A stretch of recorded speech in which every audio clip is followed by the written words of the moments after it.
Hello बच्चों, कैसे हो आप सब। हिंदी के हमारे 4 लेसन हो चुके हैं, जिसमें से 2 कविताएं थी, 2 पाठ थे।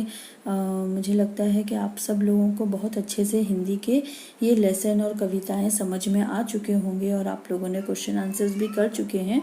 तो आज हम हिंदी का 5वां पाठ मधुबन करने जा रहे हैं। बच्चों, ये लेसन ना बहुत अच्छा लेसन है। इस लेसन में एक इंटरव्यू दिया गया है जिसे हिंदी में साक्षात्कार कहते हैं। क्या कहते हैं? साक्षात्कार, यानी कि इंटरव्यू, जिसमें ये जो अनुराग वर्मा, हमारे जो लेखक हैं अनुराग वर्मा, ये राम कुमार वर्मा, डॉक्टर राम कुमार वर्मा जी का इंटरव्यू ले रहे हैं, जो कि खुद एक बहुत ही श्रेष्ठ साहित्यकार, लेखक रहे हैं, कवि रहे हैं। और बहुत ही उनका, जैसे देश की आज़ादी का जो आंदोलन था उसमें भी उन्होंने गांधी जी के साथ भाग लिया था, तो स्वतंत्रता आंदोलन में भी अनेक योगदान इनके रहे हैं। तो इस तरीके से डॉक्टर साहब यानी कि डॉक्टर राम कुमार वर्मा जी का इंटरव्यू इस पाठ में हमको दिया गया है।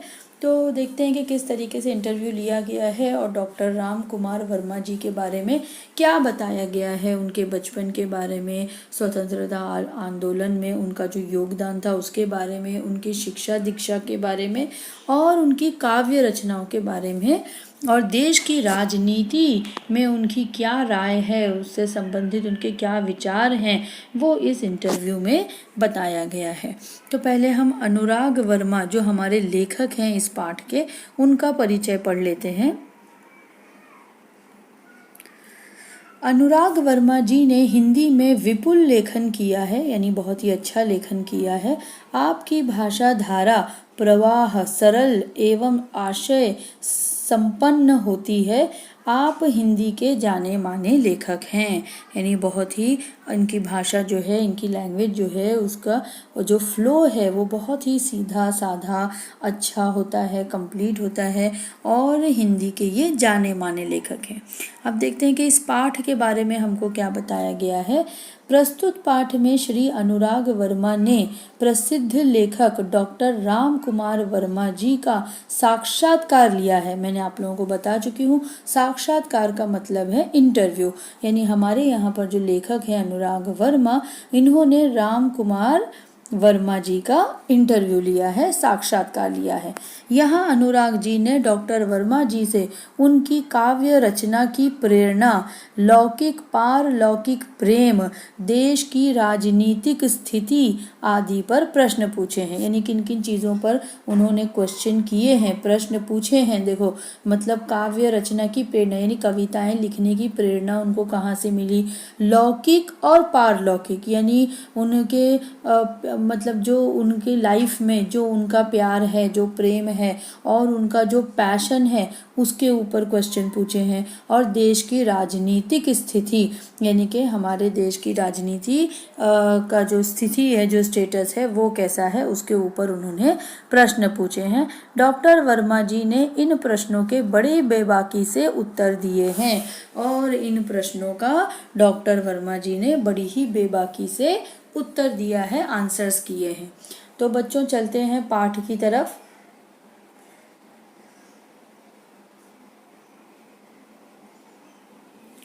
हमारे पाठ का नाम है मधुबन।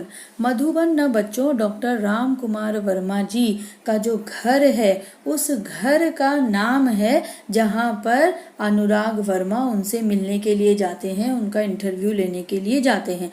इसलिए इस पाठ का नाम उन्होंने मधुबन ही रख दिया है, जो कि उनके घर का नाम है। शुरू करते हैं। अच्छा बच्चों, ये जो सबक है, ये जो लेसन है, इस लेसन में बहुत सारे हिंदी के हार्ड वर्ड्स भी हैं, तो मैं मीनिंग बताती चलूँगी, उसका मतलब बताती चलूँगी। आप लोग पेंसिल अपने साथ रखो, और जहाँ पर भी आपको ज़रूरी लगे कि ये कोई न्यू वर्ड है हिंदी का जो आपके सामने आया है और उसका मतलब मैं जो बता रही हूँ, वो वहीं आप लोग टेक्स्ट बुक में लिख लो, चाहे अपनी नोटबुक में लिख लो, ठीक है। तो अंडरलाइन करते हुए आप लोग मीनिंग्स लिखते चलेंगे। सुबह का समय था। मैं डॉक्टर राम कुमार वर्मा जी के प्रयाग स्टेशन स्थित निवास मधुबन की ओर पूरी रफ्तार से चला जा रहा था, क्योंकि 10 बजे उनसे मिलने का समय तय था। यानी इंटरव्यू के लिए जो है बड़े ही रफ्तार से यानी तेज़ी से एक कोई काम जो हम करने जाते हैं जिसमें हमको बहुत ही दिलचस्पी होती है और हमारा लगाव होता है, कोई अच्छा काम हम जब करने जा रहे होते हैं तो हमको बड़ी जल्दी रहती है वहाँ पहुँचने की, वहाँ जाने की। तो इसलिए हमारे लेखक भी जो है अनुराग वर्मा बड़ी तेज़ी से, तेज़ रफ्तारी से चले जा रहे थे, क्योंकि 10 बजे का जो है डॉक्टर राम कुमार वर्मा जी से मिलने का समय तय था, टाइम फिक्स था। और सुबह सुबह सुबह वो जा रहे थे। कहाँ पर था ये घर उनका? प्रयाग स्टेशन। ध्यान रखो कहाँ पर था? प्रयाग स्टेशन। और वहां पर उनके घर का नाम क्या था? मधुबन। याद रखेंगे। वैसे तो मैंने डॉक्टर साहब को विभिन्न उत्सवों, संगोष्ठियों एवं सम्मेलनों में देखा था।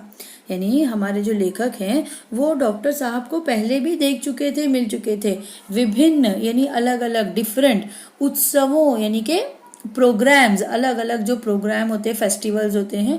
संगोष्ठियों, संगोष्ठी यानी कि जब मतलब 2 से 4 कुछ नॉलेजेबल पर्सन्स जो होते हैं, जो विशेषज्ञ होते हैं, माहिर लोग होते हैं, जानकार लोग होते हैं, उन लोगों की महफिल जब बैठती है ना, हम लोग जिसको उर्दू में महफिल कहते हैं, संगोष्ठी, जहाँ पर वो लोग किसी एक टॉपिक, एक विषय के ऊपर, एक सब्जेक्ट के ऊपर बातचीत करते हैं, बहस करते हैं, अपनी राय रखते हैं। तो ऐसी जो गेट टुगेदर होता है उसे कहते हैं संगोष्ठी। तो ऐसे संगोष्ठियों में भी उन्होंने डॉक्टर साहब को देखा था, एवं सम्मेलनों में यानी कि कई सारे प्रोग्राम्स में भी देखा था, फेस्टिवल्स में और गेट टुगेदर्स में और सम्मेलनों में उन्होंने उनको देखा था। परंतु इतने निकट से मुलाकात करने का यह मेरा पहला अवसर था। लेकिन अब क्योंकि वो खुद उनका इंटरव्यू लेने जा रहे हैं, साक्षात्कार लेने जा रहे हैं, तो ये उनका फर्स्ट अपॉर्चुनिटी थी, पहला अवसर यानी कि फर्स्ट अपॉर्चुनिटी थी कि जहां पर वो इतने सामने से, इतने निकट से, इतने नज़दीक से उनसे मुलाकात करने वाले हैं, मीटिंग करने वाले हैं। मेरे दिमाग में विभिन्न विचारों का ज्वार उठ रहा था। अब जो है वर्मा जी जाते जाते, अब क्योंकि इतनी बड़ी हस्ती से, इतने बड़े आदमी से वो मिलने जा रहे हैं, इतने प्रसिद्ध लेखक कवि से वो मिलने जा रहे हैं, तो एक खुशी की वजह से उनके दिमाग में कई सारे विचार आ रहे थे कि पता नहीं वो उनसे कैसे मिलेंगे, उनका बिहेवियर कैसा होगा। ये सब सोच के जो है वो उनके दिमाग में अलग अलग विचारों का ज्वार उठ रहा था। यानी एक सैलाब उमड़ रहा था, एक तूफान उठ रहा था। जैसे ज्वार उठना यानी उफान उठना। कैसे होंगे डॉक्टर साहब, कैसा व्यवहार होगा उस साहित्य मनीषी का, आदि। यानी कौन से विचार उनके मन में आ रहे थे कि पता नहीं ये डॉक्टर साहब कैसे आदमी होंगे, उनका व्यवहार यानी उनका बिहेवियर कैसा होगा मेरे साथ में, जो इतने बड़े साहित्य मनीषी हैं। मनीषी यानी कि विद्वान, साहित्य के, लेखन के इतने बड़े विद्वान आदमी से मैं मिलने जा रहा हूँ, तो पता नहीं वो मुझसे कैसे मिलेंगे और कैसे आदमी होंगे, क्योंकि ये पहला उनका इतने नज़दीक से मुलाकात होने जा रही थी। तो अलग अलग विचार हमारे लेखक के दिमाग में चल रहे थे। इन तमाम उठते और बैठते विचारों को लिए मैंने उनके निवास स्थान मधुबन में प्रवेश किया। अब अपने ये सब उठते बैठते सवालों के साथ, विचारों के साथ, दिमाग में जो अलग अलग चल रहे हैं उनके साथ वो चलते चलते कहाँ पहुँच गए? उनके निवास स्थान पहुँच गए, जिसका नाम क्या था? हम पहले ही पढ़ चुके, मधुबन। उसमें जो है उन्होंने प्रवेश किया। काफी साहस करके दरवाजे पर लगी घंटी बजाई। जब हम कोई बहुत इम्पोर्टेंट काम करने जा रहे होते हैं तो हमारे अंदर एक घबराहट, एक फीलिंग होती है ना, और बस उसके लिए हमको हिम्मत, साहस, शुरुआत करने के लिए हमको साहस की ज़रूरत होती है। तो उसी तरीके से हमारे जो लेखक हैं अनुराग जी, उन्होंने भी काफ़ी साहस यानी हिम्मत और हौसले के साथ दरवाजे पर लगी घंटी बजाई यानी कि बेल बजाई। नौकर निकला और पूछ बैठा, क्या आप अनुराग जी हैं? यानी दरवाजा खोलते ही के साथ नौकर सामने था। अब नौकर ने ये नहीं पूछा भाई आप कौन हैं, या जैसे उसको कुछ पता नहीं, जैसे नौकर को पहले से इन्फॉर्मेशन है कि 10 बजे अनुराग जी आने वाले हैं। वो दरवाजा खोलते के साथ पूछ बैठता है कि क्या आप अनुराग जी हैं? मैंने उत्तर में सिर्फ हाँ कहा। हमारे जो अनुराग जी हैं उन्होंने सिर्फ हाँ कहा।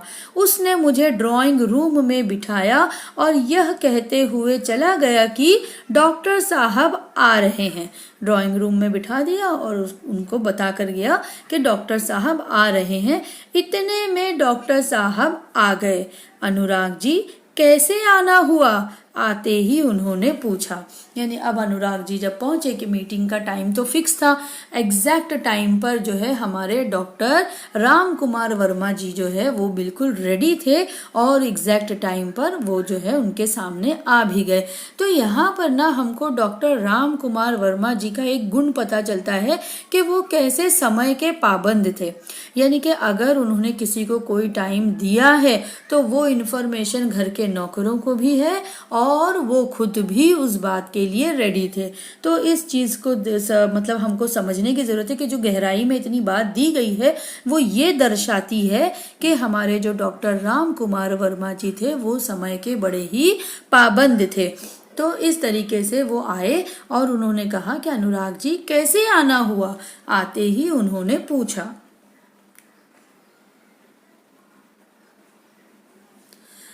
मैंने कहा, डॉक्टर साहब कुछ प्रसंग जो आपके जीवन से संबंधित हैं और उनसे आपको जो महत्वपूर्ण प्रेरणाएं मिली हों उन्हीं की जानकारी हेतु आया हूँ।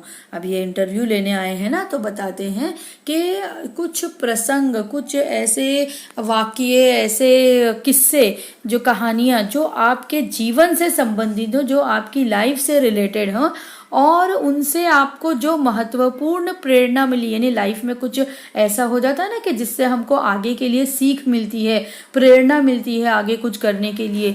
तो ऐसी कौन सी बात है, कौन सा ऐसी घटना हुई कि जिससे आपको महत्वपूर्ण प्रेरणा मिली, यही सब जानने के लिए मैं आया हूँ। डॉक्टर साहब ने बड़ी सरलता से कहा, अच्छा तो फिर पूछिए। यानी वो बड़े ही सीधे साधे से आदमी लगे। जैसे पहले हमारे अनुराग वर्मा जी जो है डर रहे थे कि पता नहीं उनका बिहेवियर कैसा होगा, इतने बड़े आदमी हैं, विद्वान आदमी हैं, तो कहीं कड़क के ना बात करें, कहीं घमंड में ना बात करें। लेकिन जब वो उनसे मिले तो डॉक्टर साहब तो बड़े समय के पाबंद और बड़े ही सरल आदमी दिखे और बड़ी सरलता से उन्होंने पूछा कि वो कहा कि हाँ भाई ठीक है, फिर पूछिए जो पूछना चाहते हैं आप। तो अब पहला सवाल देखिए हमारे अनुराग जी ने क्या पूछा। डॉक्टर साहब, काव्य रचना की प्रेरणा आपको कहाँ से और कैसे प्राप्त हुई?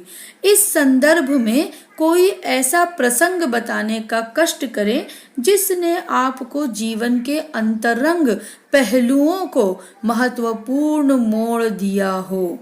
यानी पहला ही सवाल उनका होता है कि भाई इतने बड़े कवि हैं तो ये कविताएं लिखने की प्रेरणा, ये जो है एक चाहत आपको कहाँ से और कैसे हासिल हुई, प्राप्त हुई, यानी कि हासिल हुई, कैसे मिली आपको ये?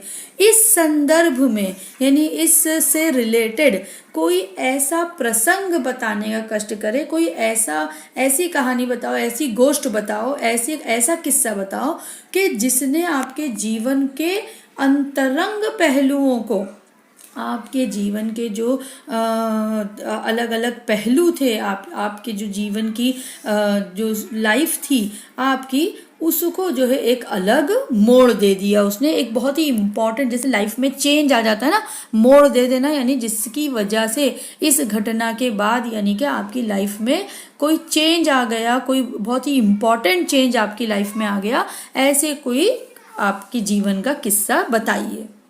ये पहला सवाल था किसका? अनुराग जी का।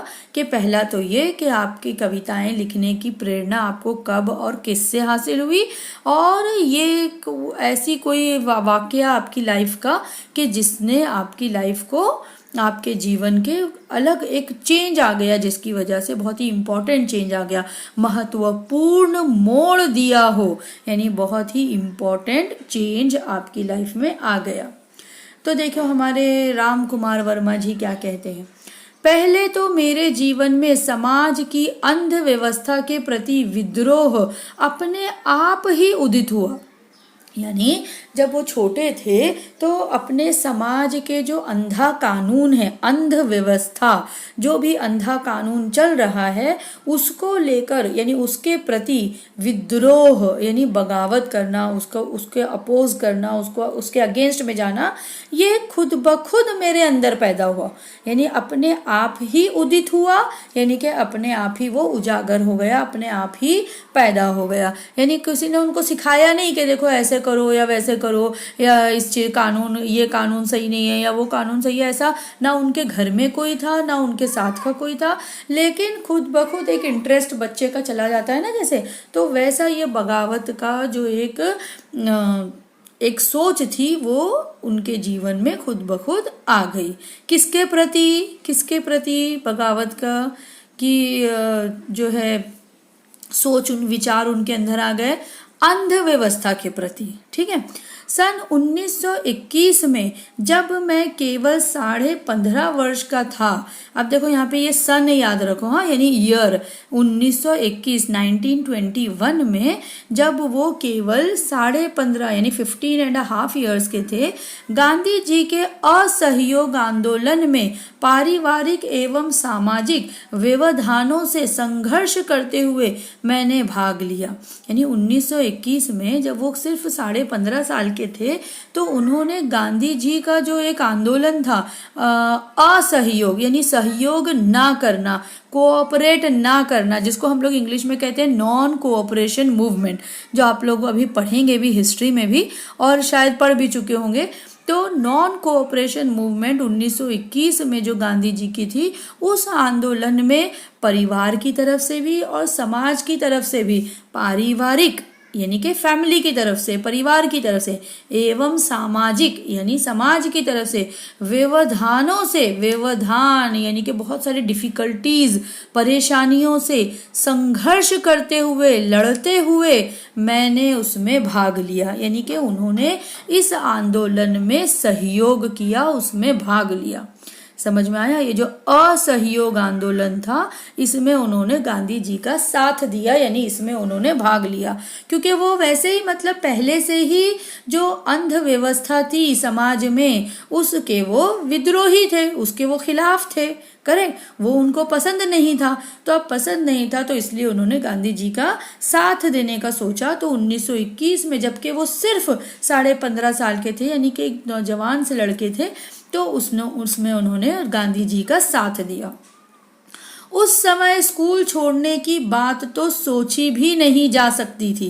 यानी कि उस टाइम पर स्कूल वो छोड़ देंगे या पढ़ाई नहीं करेंगे, ऐसा कुछ तो ना करना तो दूर की बात, लेकिन ऐसा उन्होंने सोचा भी नहीं था, क्योंकि उनके घर में सब पढ़े लिखे थे और स्कूल छोड़ने की कोई बात ही नहीं थी, कुछ सोच नहीं थी।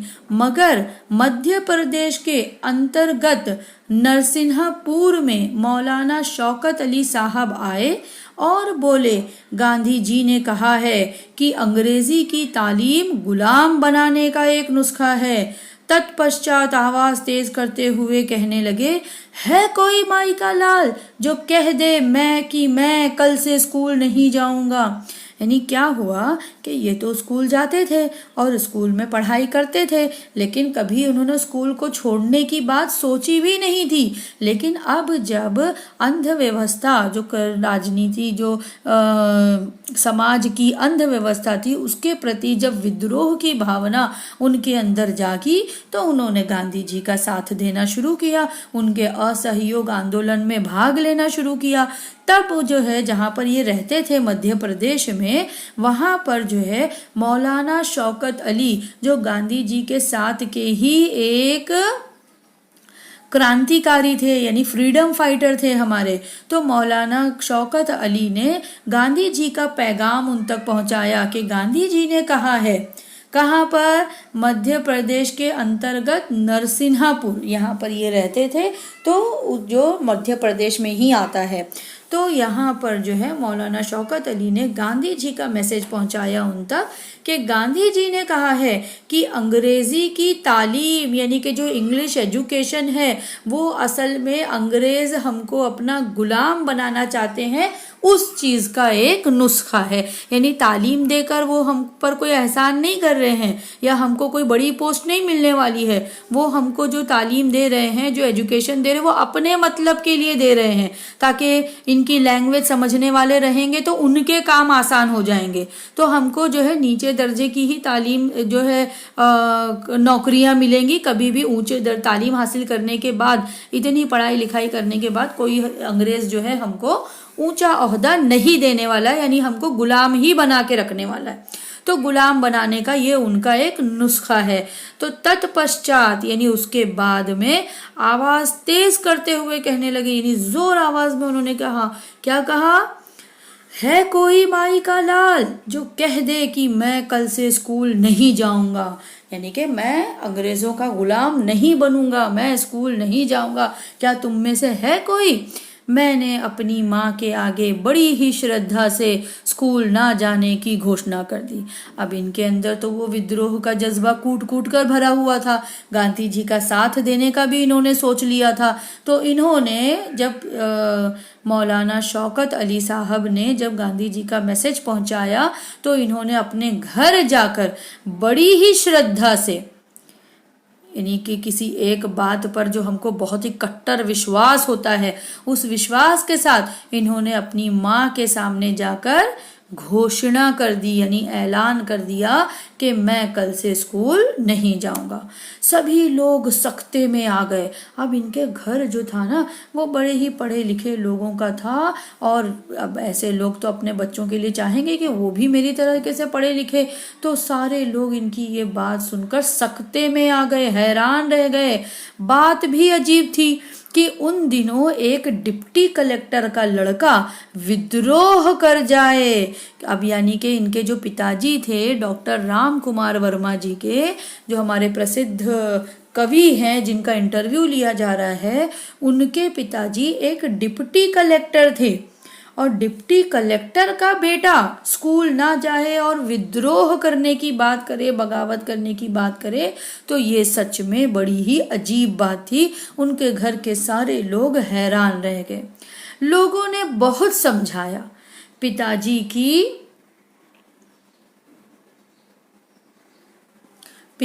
की नौकरी की बात कही, परंतु मैं घर से निकल पड़ा क्योंकि गांधी जी का आदेश मानना था। यानी कि इतना उनके अंदर देश प्रेम बसा हुआ था कि उन्होंने अपने घर में सब लोगों ने बहुत समझाया कि ऐसा नहीं करो, लेकिन और यहाँ तक कि उनके पिताजी की नौकरी की भी बात की कि भाई अब तुम ऐसा करोगे तो उनकी नौकरी पर असर पड़ेगा, लेकिन इनके इरादे पक्के थे और गांधी जी का आदेश मानना इन्होंने सर्वप्रथम समझा, इसलिए वो घर से निकल पड़े। इस प्रकार सर्वप्रथम मैंने सत्य एवं देश के लिए विद्रोह किया। इस तरह सबसे पहले सर्वप्रथम, यानी इनकी लाइफ का जो फर्स्ट इंसिडेंट था, उस लेखक ने पूछा था ना, जो हमारे अनुराग वर्मा जी हैं, उन्होंने पूछा था कि ऐसा कोई प्रसंग बताओ जिसने बहुत ही इम्पोर्टेंट चेंज आपकी लाइफ में लाया हो। तो ये वो कहानी है उसकी, इनकी लाइफ की, कि जिसकी वजह से सबसे पहले इन्होंने सत्य के लिए, सच्चाई के लिए एवं देश के लिए, अपनी कंट्री के लिए विद्रोह किया, यानी बगावत की अपने घर से, अपने समाज से। ठीक है, तब तक मैं 16 वर्ष का हो चुका था, यानी उसी साल में वो, अब 15.5 साल से अब शुरुआत हुई, वो 16 वर्ष के हो चुके थे, और राष्ट्र ध्वज लेकर नगर में प्रभात फेरी भी किया करता था। गांधी जी ये प्रभात फेरी आप लोगों ने सुने भी होंगे कि नौजवान लड़के जो है झंडा अपने हाथों में लिए, ध्वज यानी झंडा, हमारा फ्लैग, राष्ट्रीय ध्वज यानी नेशनल फ्लैग हाथों में लिए नारे लगाते हुए नगर नगर, गली गली गली जो है वो लोग फिरा करते थे और देशभक्ति के गीत गाया करते थे और नारे लगाया करते थे, जिसे प्रभात फेरियां कहा जाता था। जिसकी वजह से मतलब ये इसलिए किया जाता था ताकि जो लोग हैं वो इसे सुने और उनके अंदर भी ये जज्बा, देश प्रेम का जज्बा उजागर हो। तो ये प्रभात फेरियां की जाती थी। तो गांधी जी का साथ देने के लिए ये भी 16 साल की उम्र से ही प्रभात फेरी किया करते थे। यह बात सन 1921 की ही है और इसी समय मैंने देश प्रेम पर एक कविता लिखी थी। यानी उसी 1921 के ही साल में जब इन्होंने सबसे पहले गांधी जी का साथ, देखो ये सन और उसके साथ में किया गया काम ये याद रखना है आपको, क्योंकि अभी आगे भी है। 1921 में सबसे पहले इन्होंने कौन सा आंदोलन, असहयोग आंदोलन, नॉन कोऑपरेशन मूवमेंट, इसमें जो है गांधी जी का साथ दिया। और इसी साल में जब ये प्रभात फेरियां कर रहे थे, देश प्रेम पर, अपनी कंट्री से जो प्यार है उस पर इन्होंने अपनी पहली कविता लिखी। यही मेरी कविता का मंगल आचरण था। मंगल आचरण यानी कोई भी शुभ काम जब हम करते हैं, उस शुभ काम से पहले जो उससे पहले का जो काम होता है, शुभ कार्य से पहले, कोई भी अभी जैसे कि कोई अभी शॉप ओपन करनी है तो शॉप ओपन करने से पहले नहीं जैसे पूजा पाठ होती है, रिबन काटा जाता है, एक शुभ मंगल आचरण उसे कहते हैं। समझ में आया? अब जैसे अब ये तो हो गया हिंदुओं की बात। अब जैसे मुसलमानों में कि भाई अभी नई दुकान ले लिए तो चलो पहले कुरान खानी करवा दो। तो इस तरीके से कि कोई भी शुभ कार्य से पहले का जो काम होता है वो कहलाता है मंगल आचरण। ठीक है, तो यही मेरी कविता का मंगल आचरण था। यानी आगे तो इन्होंने बहुत सी प्रसिद्ध कविताएं लिखी, लेकिन जो पहली लिखी थी वो यही थी जो देश प्रेम पर थी। ठीक है, अब वो दूसरा सवाल करते हैं। कौन? अनुराग वर्मा जी। आप मध्य प्रदेश से उत्तर प्रदेश कैसे आए? अब ये तो थे मध्य प्रदेश के, है ना, लेकिन मध्य प्रदेश से बाद में ये उत्तर प्रदेश में, क्योंकि अब अनुराग वर्मा जी जो इंटरव्यू ले रहे हैं प्रयाग में, तो ये तो उत्तर प्रदेश में है, तो मध्य प्रदेश से उत्तर प्रदेश कैसे शिफ्ट हो गए, ये पूछते हैं। तो देखो हमारे राम कुमार वर्मा जी क्या कहते हैं, हिंदी प्रेम ने मुझे मध्य प्रदेश से उत्तर प्रदेश आने को प्रेरित किया, क्योंकि हिंदी लैंग्वेज जो है इससे इनको इतना प्रेम था, इतना प्यार था कि जिसकी वजह से वो मध्य प्रदेश से उत्तर प्रदेश आने पर मजबूर हो गए, प्रेरित हो गए। क्योंकि उन दिनों नागपुर विश्वविद्यालय में हिंदी नहीं थी।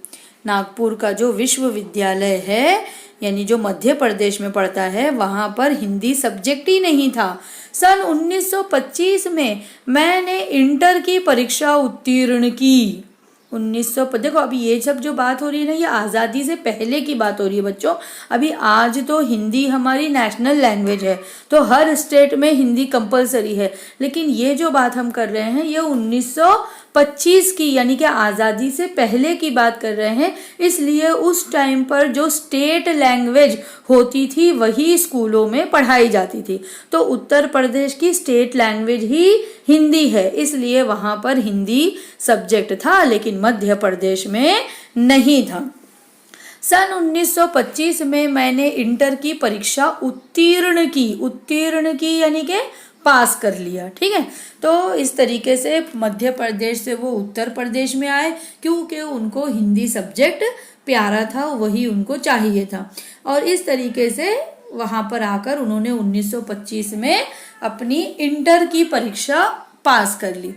तत्पश्चात उच्च शिक्षा हेतु प्रयाग विश्वविद्यालय में प्रवेश ले लिया। और उसके बाद देखो ये तत्पश्चात ये बार बार आ रहा है, इसका मतलब है उसके बाद उच्च शिक्षा के लिए यानी हायर एजुकेशन के लिए उन्होंने क्या किया, प्रयाग विश्वविद्यालय में प्रवेश ले लिया। प्रयाग ये कहाँ पर है, उत्तर प्रदेश में, जहाँ पर अभी भी वो रहते हैं, जहाँ पे उनका घर है मधुबन, यहाँ के विश्वविद्यालय में उन्होंने प्रवेश लिया यानी कि एंटर कर लिया। ठीक है, दाखला ले लिया। मैंने इसी विश्वविद्यालय से MA की परीक्षा प्रथम श्रेणी में उत्तीर्ण की। इसी विश्वविद्यालय से उन्होंने MA मास्टर ऑफ आर्ट्स की जो परीक्षा थी, जो एग्जाम्स थे, प्रथम श्रेणी यानी कि फर्स्ट क्लास में उन्होंने उत्तीर्ण की, यानी कि पास कर लिया। देखो बच्चों, मैं बार बार बता रही हूँ कि इस लेसन में हार्ड वर्ड्स है, मैं जिसका जो मतलब बताते जा रही हूँ वो आप लोग अपनी बुक में लिखते जाओ, ठीक है, या अपनी टेक्स्ट बुक में लिखते जाओ।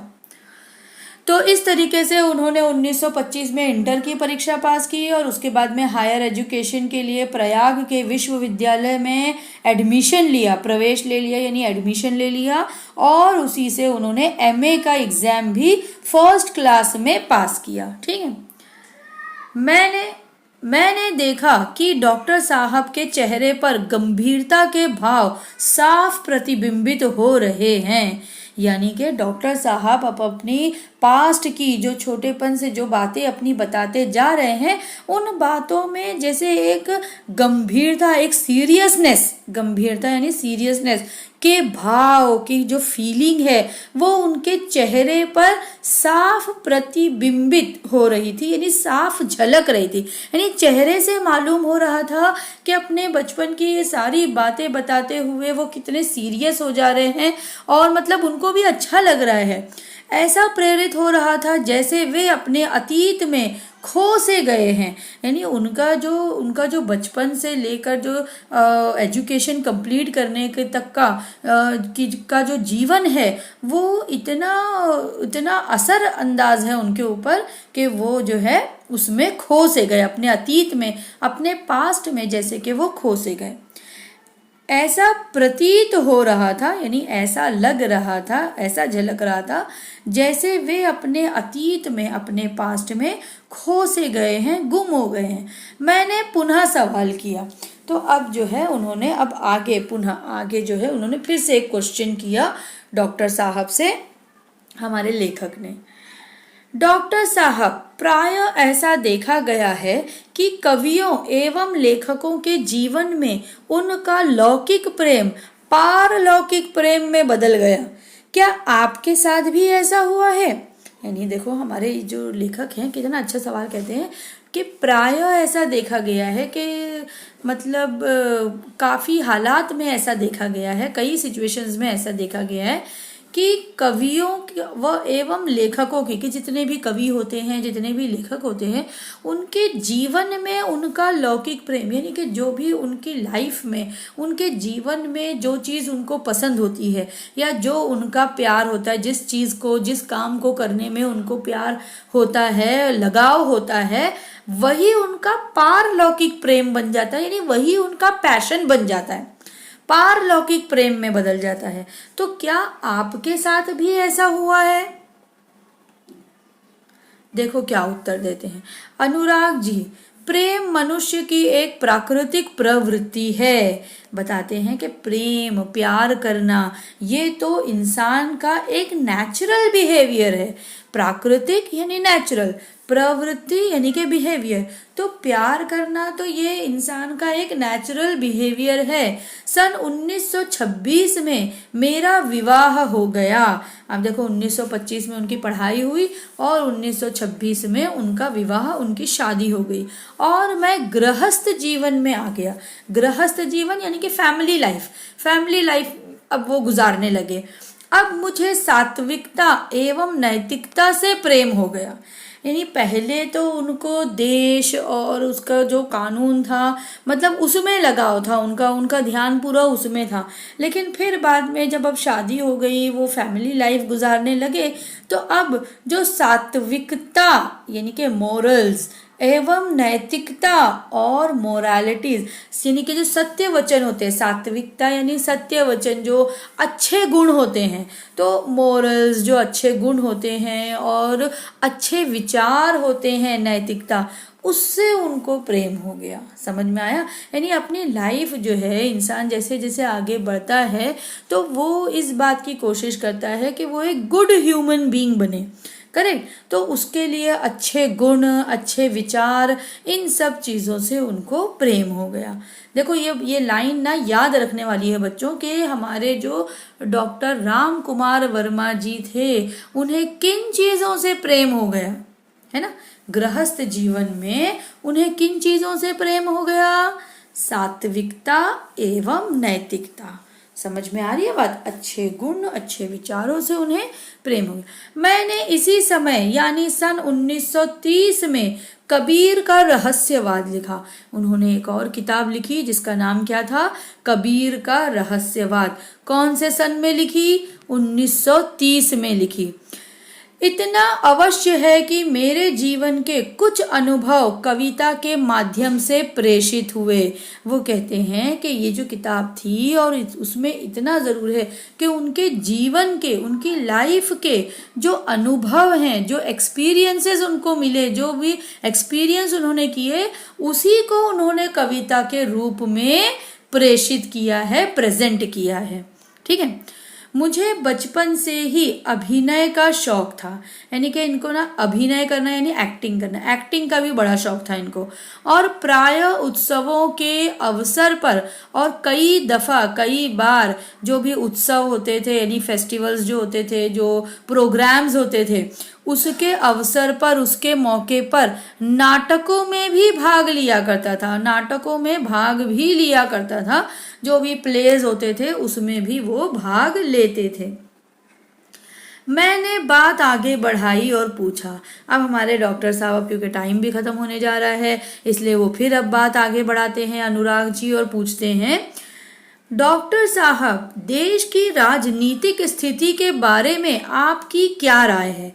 वो पूछते हैं कि जो हमारे देश की राजनीतिक स्थिति है, जो हमारी गवर्नमेंट है, उसकी जो स्टेटस है, उसका जो स्थिति है, उसके बारे में आपकी क्या राय है, क्या विचार है? तो देखो हमारे राम कुमार वर्मा जी क्या कहते हैं, मैं राजनीति से हमेशा दूर रहा क्योंकि आज की राजनीति में स्थिरता का अभाव है। यानी कि राजनीति इनको पसंद नहीं है, वो हमेशा ही राजनीति से दूर रहे। बोले नहीं भाई, मैं तो लेखक और कवि ही ठीक हूँ, मुझे ये राजनीति में नहीं आना है, मैं दूर रहा। क्योंकि इन्हें क्या लगता है कि जो आज की राजनीति है, जो आज की गवर्नमेंट है, उसमें स्थिरता यानी स्टेबिलिटी का अभाव है, यानी उसकी कमी है, यानी अनस्टेबिलिटी। हमारी राजनीति जो है वो अनस्टेबल है ना। हमारी जो राजनीति है ये बड़ी ही अनस्टेबल है। यहाँ पे जो हमारे नेता हैं वो बस अपने चुनाव की तैयारी, पहले तो 1 साल पूरा चुनाव की तैयारी में लगा देते हैं, फिर आने के बाद में पैसे खाने में लगा देते हैं। तो इस तरीके से जो है राजनीति में वो देश की भलाई, देश की अच्छाई, उसके बारे में वो सोच ही नहीं पाते।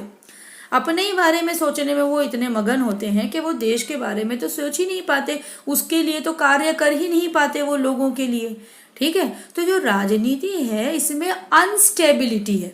स्थिरता का मतलब स्टेबिलिटी, अभाव यानी कमी है, तो स्थिरता की कमी यानी कि अनस्टेबिलिटी। ओके। तो हमारी जो राजनीति है, जो गवर्नमेंट है, इसमें स्टेबिलिटी की कमी है। यद्यपि मैं नेहरू जी, शास्त्री जी, इंदिरा जी एवं मुरारजी भाई से मिल चुका हूँ। यद्यपि यानी हालांकि मैं किससे हमारे जो पूर्व राष्ट्रपति थे, नेहरू जी, शास्त्री जी, इंदिरा जी, मुरारजी भाई, देखो 4 नाम यहाँ दिए गए। हालांकि इनसे इनका मिलना जुलना था, ये तो आज़ादी से पहले से देश प्रेमी आंदोलन में मतलब जुड़े हुए थे ना, तो इन लोगों से तो उनकी मुलाकात थी, इन लोगों को वो जानते थे और उनसे मेरा परिचय भी था, यानी कि मैं उन्हें जानता भी था। परंतु मैंने राजनीति से अपने आप को सदा दूर रखा। मैं राजनीति में मतलब एंटर ही नहीं करना चाहता था, मुझे पसंद ही नहीं था। मुझे राजनीति में कोई रुचि नहीं थी, कोई इंटरेस्ट नहीं था मुझे राजनीति में, इसलिए मैंने अपने आप को उससे दूर रखा।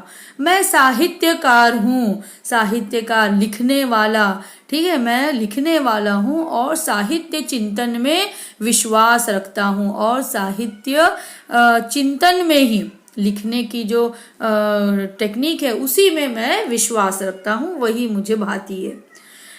इतना कहते हुए डॉक्टर साहब ने घड़ी देखी और बोले, अनुराग जी, मुझे 11:30 बजे एक कार्य से जाना है। देखो हम ये बात तो पहले ही कर चुके हैं कि हमारे जो डॉक्टर राम कुमार वर्मा जी हैं समय के बड़े पाबंद थे। जैसा उन्हें अनुराग जी को उन्होंने 10 बजे का समय दिया था तो 10 बजे वो बिल्कुल तैयार थे, रेडी थे। अब यानी 11:30 बजे, अब चूंकि उन्होंने कोई और काम के लिए समय दिया है तो अब वो जो है टाइम हो चुका था इतनी बातों में।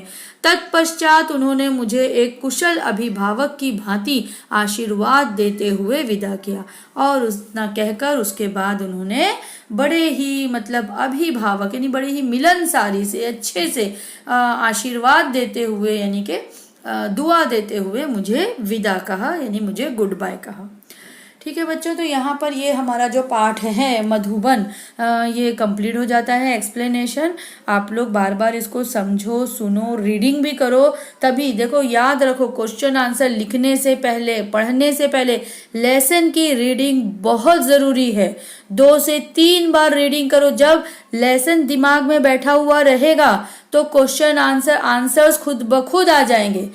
याद रखो लैंग्वेज सब्जेक्ट में ज़रूरी नहीं है कि टेक्स्ट बुक के पीछे जो क्वेश्चन आंसर दिए गए हैं उसी में से आए, पैसेज में से भी कुछ भी पूछा जा सकता है। तो पैसेज पढ़ा हुआ और समझा हुआ होना ज़रूरी है। लेसन की रीडिंग बार बार करो। अब हम चलते हैं हमारी शब्द वाटिका की तरफ। ये सारे शब्दों के अर्थ मैं आप लोगों को बता चुकी हूँ, इनको भी लिखना है, जो मैंने बताई हूँ वो भी लिखना है।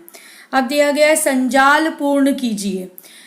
गांधी जी के असहयोग आंदोलन में भाग। देखो यहाँ पे कुछ चीजें दी हुई है, उनके हमको ईयर लिखना है, साल लिखना है, और 2 जगह पर साल दिए हुए हैं तो वहां पर हमको उन सालों में क्या घटनाएं हुई हैं वो लिखना है। राम कुमार जी के जीवन की घटनाएं ये हमको लिखना है।